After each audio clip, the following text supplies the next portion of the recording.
edition, the first Nokia Growth Economy Venture Challenge.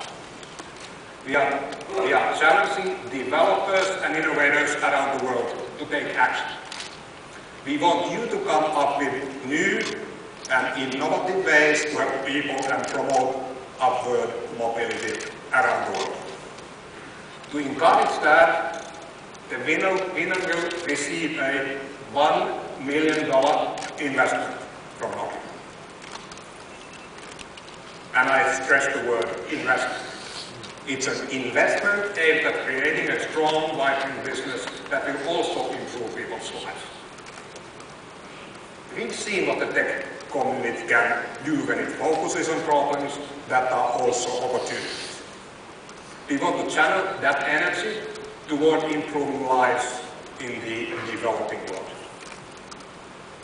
The idea can involve a hardware, software, or service opportunity, but it must clearly warrant a